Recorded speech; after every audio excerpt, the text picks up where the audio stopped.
manusia terbaik dan kebijaksanaannya.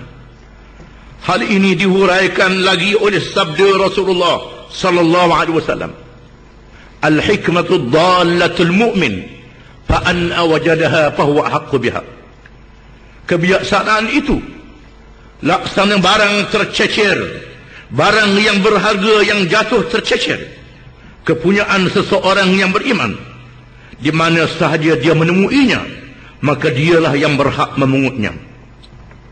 Hadirin dan hadirat yang dihormati sekalian, sebenarnya kita adalah kelompok manusia yang sangat bertuah dan unik, kerana berada dalam negara Malaysia yang mengandungi kepelbagaian etnik yang berasal dari berbagai bangsa dan datang daripada berbagai negara yang telah menyumbang kepada tamadun Islam, yaitu China dan India. Kepelbagaian ini sekiranya diolah dengan baik akan menjadikan negara kita ini sebagai satu kuasa yang hebat. Sebaliknya, sebarang kesilapan akan membawa padah yang besar.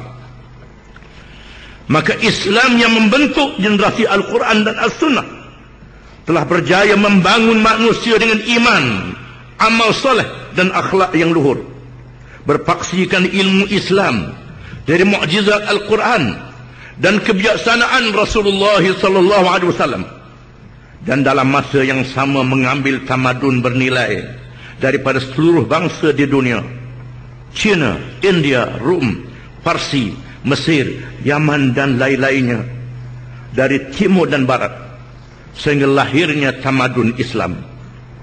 Kepesatan kemajuannya berlaku dengan penterjemahan berbagai hasil kajian daripada semua bangsa ke dalam bahasa Arab, dengan memandu tamadun yang subur berasaskan kepada modal insan yang beriman dan berakhlak mulia. Tamadun barat yang mencipta berbagai-bagai kemajuan kebendaan pada hari ini adalah selepas penterjemahan tulisan dan buku berbagai ilmu daripada bahasa Arab ke dalam bahasa mereka. Suatu hakikat yang perlu kita sama-sama sedar dan insaf, bahawa kejatuhan tamadun Islam terjadi setelah keadilan Islam tidak lagi ditunjangi, lemahnya iman dan hilangnya akhlak mulia, dengan berlakunya kezaliman dan maksiat yang berleluasa dalam masyarakat Islam sendiri. Itulah juga yang akan memusnahkan tamadun barat, dengan lahirnya tanda kemusnahan tamadun barat dewasa ini, kerana konsep sekularismenya yang memisahkan urusan hidup daripada iman dan akhlak. Akibat dari meminggirkan iman dan akhlak ini, serta memisahkan urusan dunia dengan akhirat, maka kepimpinan umat Islam yang mewarisi konsep sekularisme ini juga telah menyebabkan umat Islam tidak mampu berdaya saing dengan kaum lain, dan akhirnya tidak mampu membawa modal Islam yang sebenarnya, yang memberikan keadilan dan rahmat kepada seluruh manusia. Pandangan yang melihat bahawa kewujudan pelbagai bangsa, budaya dan agama akan hanya lebih cenderung untuk berkonflik adalah lahir daripada fikrah barat yang mencetuskan modal konflik dalam disiplin ilmu mereka. Sebaliknya Islam memberitahu kita bahawa kecenderungan untuk membenci kaum lain mesti diasasi dengan cara kita berlaku adil kepada semua. Semua yang berhak mesti menerima haknya. Menceroboh dan menghalang hak seseorang adalah amat bercanggah dengan prinsip keadilan Islam, dan keadilan inilah merupakan ciri takwa orang yang beriman. Adalah sesuatu yang songsang apabila seseorang itu mengaku bertakwa kepada Allah tetapi gagal melaksanakan keadilan. Inilah yang kita lihat setelah lebih 50 tahun usia kemerdekaan, yang sepatutnya sudah membawa negara tercinta ini berdiri teguh dan mampu untuk menjadi pelindung kepada rakyat. UMNO yang menjadi teras barisan nasional mendabik dada kononnya mereka lah parti penyelamat orang Melayu beragama Islam, dan memimpin negara yang bermasyarakat majmuk.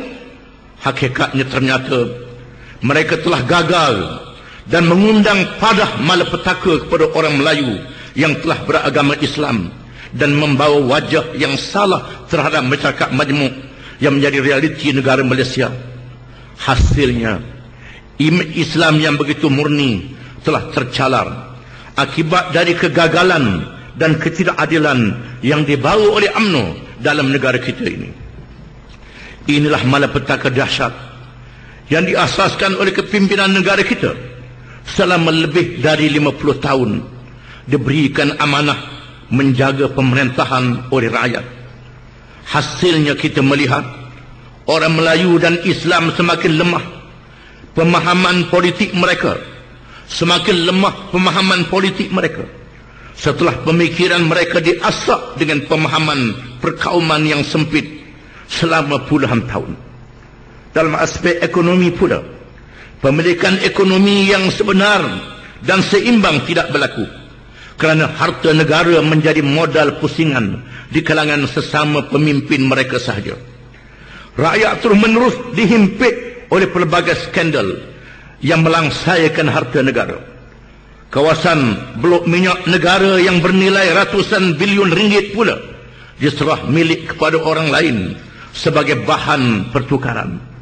Dalam aspek pendidikan pula, anak-anak yang menjadi penyambung zuriat dan bakal mewarisi negara pula dihadapkan dengan berbagai eksperimen pendidikan yang tidak membawa mereka ke mana-mana. Kenyataan dan pengakuan kepimpinan utama dan tokoh-tokoh besar mereka sepatutnya cukup membuktikan hakikat sebenar yang telah berlaku. Kaum bukan Melayu pula semakin hari semakin hilang keyakinan kepada parti kaum masing-masing yang menjadi komponen barisan nasional. Dan dalam masa yang sama orang-orang Melayu pula dibuai sehingga lalai bersama UMNO yang sentiasa meniupkan laungan perkauman sempit.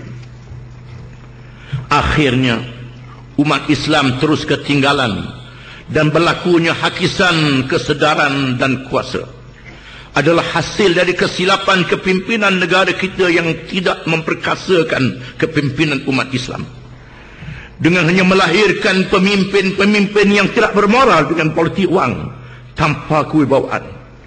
Sesuatu jawatan yang dipegang dalam politik, pentadbiran, institusi akademik dan kemasyarakatan berkaitannya dengan UMNO atau UMNO Putra telah dijadikan pertaruhan dalam menentukan jawatan dan bukan kerana kewibawaannya dalam ilmu dan akhlak yang berlandaskan kepada akidah yang betul. Kecelaruan ini ditambah oleh pengajian agama Islam yang dilemahkan dengan akta yang mengepungnya, dengan mematikan tulisan Jawi bahasa Melayu berhuruf Al-Quran dan menyempitkan sistem pendidikan agama serta meneruskan sistem pentadbiran warisan penjajah. Maka PAS wajib menafsirkan Islam secara ilmu dan amal daripada ad-din yang terkandung dalam Al-Quran dengan makna yang sempurna dan lengkap, dengan membebaskan khurafat warisan penjajah yang mentakrifkan Islam dengan maksud agama daripada bahasa asing dan bukannya bahasa Al-Quran. Pahaman yang salah ini disambung oleh UMNO sehingga menjadikan orang Melayu sendiri tidak melaksanakan cara hidup Islam yang sebenarnya kerana didukung oleh kejahilan agama yang menebal.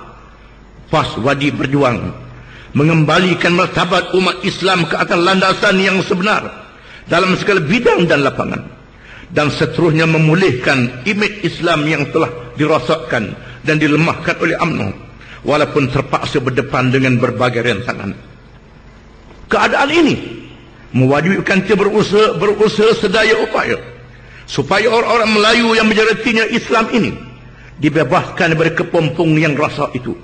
Ingatlah bahawa Islam yang sempurna boleh menjadi penyelamat mereka sendiri dan menjadi contoh kepada kaum lain yang telah sama-sama berpijak di tanah air tercinta ini. Di atas kegagalan UMNO ini, maka kita perlu mendampingi kelompok orang-orang Melayu sama ada di kawasan bandar atau luar bandar supaya mereka dapat bersama dengan PAS untuk diberikan kepahaman Islam yang sebenarnya, dan seterusnya membawa mereka kepada pemahaman Islam sebagai satu cara hidup yang boleh menyelamatkan mereka di dunia dan akhirat. Hadirin dan hadirat yang dihormati sekalian, penglibatan PAS dalam harakah Islamiah juga mewajibkan kita untuk meneruskan ukhuwah dengan semua kumpulan Islam